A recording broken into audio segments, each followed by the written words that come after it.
Assalamualaikum warahmatullahi wabarakatuh. Kembali lagi di channel Tian Wisnu. Kali ini saya dapat pertanyaan dari Bapak Muklis.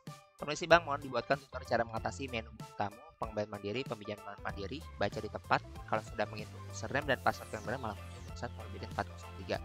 Mohon solusinya. Menurut hemat saya, Forbidden 403 ini apabila Bapak tidak mempunyai akses ya ke dalam menu tersebut. Nah, ini bisa kita lihat.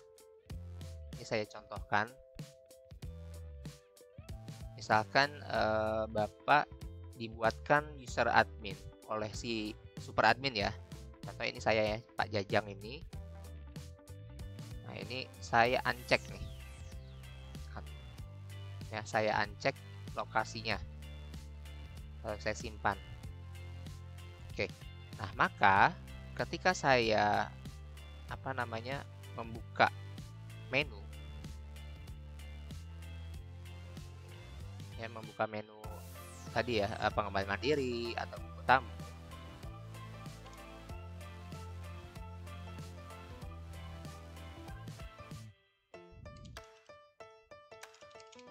Nah, maka akan ada tulisan tidak ada hak akses atau Forbidden 403 seperti itu ya. Tidak ada hak akses. Nah, jadi bagaimana? Silakan minta sama super adminnya untuk mencentang hak lokasinya ya. Dan ini dipastikan semuanya role-nya ini ya, hak akses ini mendapat semua hak akses khususnya untuk yang buku tamu ya. Nah, super adminnya ini tidak perlu apabila dia khawatir, cukup semua menu-menunya aja yang kira-kira itu sesuai dengan posisi atau kewenangan Pak Muhlis ya, seperti itu, lalu disimpan. Oke, kalau kita coba lagi, saya refresh. Misalkan Jajang login. Oke, maka dia otomatis bisa masuk ke dalam aplikasinya. Nah, nanti Bapak tinggal klik lokasi perusahaan, lokasi ruangnya, lalu simpan. Maka akan masuk ke buku tamu. Nah, ini juga berlaku untuk pengembalian mandiri ya, dengan peminjaman mandiri. Sama, dia juga butuh hak akses ya, seperti ini. Oke, semoga itu bisa menjawab pertanyaan dari Pak Muklis. Nah, lalu saya akan mempraktekkan bagaimana cara menggunakan buku tamu, pengembalian mandiri, dan peminjaman mandiri. Nah, perlu teman-teman ketahui bahwasanya buku tamu ini fitur yang menarik ya. Saya sekarang sangat membantu sekali dalam rekapitulasi atau pembuatan laporan dari buku tamu. Nah, dari buku tamu ini kita bisa tahu ada berapa pengunjung hari ini dan siapakah yang sering datang berkunjung. Nah, itu nanti bisa kita kasih reward, kita cetak namanya misalkan 10 pengunjung terbaik gitu yang sering berkunjung. Nanti kita pajang di depan perpustakaan sehingga dapat menimbulkan animo yang lebih besar dari siswa-siswa kita ya, karena mereka bangga, wah ini saya masuk dalam 10 pengunjung terrajin gitu. Walaupun mungkin nggak ada hadiahnya, tapi setidaknya ada self reward ya buat mereka gitu. Nah, cara menggunakan buku tamu ini setelah tadi login ya, si murid tinggal men-scan ya. Jadi biasanya disediakan satu perangkat PC ya, satu perangkat PC biasa diletakkan di dekat pintu masuk dan di situ ada barcode.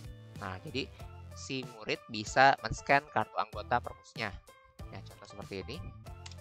Selamat datang.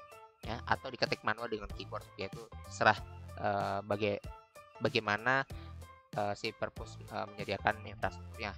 Kalau tidak ada barcode bisa pakai keyboard seperti itu. Nah, maka pengunjung tersebut akan dihitung pengunjung hari ini ya. Jadi akumulasi akan terhitung secara akumulasi. Nah, namun apabila Bapak Ibu atau pengelola perpus ingin menghitung, oh ini nggak fair karena dia berkunjung sehari itu bisa 3 kali. Nah, saya nggak mau dihitung, saya mau dihitungnya dia cuma sekali aja. Walaupun dia 5 kali berkunjung, saya cuma pengen menghitung dia sekali berkunjung. Nah, ini bisa diatur di mana? Silakan Bapak Ibu masuk ke back office. Nah, lalu ke administrasi, lalu ke pengaturan buku tamu. Ya, nanti silakan di setting buku tamu ya. Nah, ini tinggal di-uncheck saja ya. Efeknya apa? Ketika nanti dia di-uncheck, lalu si murid ini dia berkunjung walaupun 5 kali, dia tetap akan hitung 1 kali seperti itu. Tapi menurut saya itu tidak fair ya. Kalau menurut saya biarkan saja ketika dia memang berkunjung 3 kali, mungkin di kunjungan pertama dia membaca novel, lalu di kunjungan kedua dia mungkin belajar, di ketiga dia mungkin bereksplorasi dengan buku yang lain. Nah, tetap aja harusnya tetap dihitung 3 kali kunjungan gitu. Jadi pastikan di list Anda apabila ingin mengakumulasi kunjungan tersebut, silakan dicek saja ya. Jadi kunjungan ulang buku tamu ini dicek dan disimpan ya, sehingga tetap terakumulasi.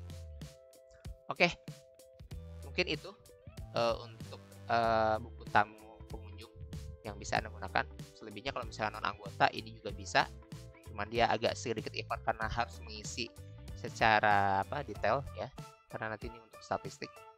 Nah, untuk rombongan ini cukup ketua rombongannya saja yang diisi seperti itu ya. Nanti silahkan dicoba-coba saja. Oke, sekarang kita beranjak dari buku tamu ke pengembalian mandiri. Nah, kita peminjaman mandiri dulu deh ya. Jadi kita Inlist mempunyai peminjaman mandiri. Nah, lokasi menunya ada di sini. Nah, di peminjaman mandiri disediakan satu perangkat PC ya yang nganggur. Nah, lalu silakan kita setting dulu. Si admin meng-setting login dengan menu dengan username dan password admin. Kita simpan. Nah, di sini biasanya kita sediakan keyboard atau scan barcode ya, sama seperti itu. Nah, si pemustaka tinggal men-scan nomor anggotanya saja. Oke, lalu scan barcode bukunya. Oke, lalu create dan klik selesai. Dan hanya sekian detik saja ya untuk peminjaman mandiri. Nah, ini mungkin bisa dipraktekkan untuk yang intensitas peminjaman di perusahaan itu sangat banyak. Entry peminjaman mandiri ini bisa dilakukan seperti itu. Nah, kita bisa beranjak sekarang ke entry pengembalian. Nah, pengembalian mandiri itu lokasinya, menunya dari sini. Oke, sama kita login juga, pilih lokasinya, ruang bacanya, lalu kita klik simpan. Nah, di sini barcode yang dimasukkan adalah hanya barcode yang bukan barcode kartu, tapi barcode dari buku tersebut ya. Jadi barcode dari koleksi yang akan dikembalikan. Oke, contoh saya scan barcode-nya. Nah, di sini juga sama, sediakanlah satu PC di mana di situ ada barcode ya, atau ada keyboard apabila tidak ada scanner, barcode scanner, lalu di scan. Dan jangan lupa sediakan, saya sarankan disediakan rak atau troli, sehingga nanti setelah si murid mengembalikan buku, si murid bisa langsung memasukkan buku yang dikembalikan tersebut ke dalam keranjang atau troli tersebut. Oke, di scan lalu diproses. Oke, selesai ya. Mudah bukan? Ya, silakan bisa diterapkan di perusahaan masing-masing apabila memang diberi kelebihan PC atau mau dianggarkan, silakan ya. Jadi buku tamu, pengembalian mandiri dan peminjaman mandiri ini bisa kita gunakan, kita manfaatkan dengan sebaik-baiknya.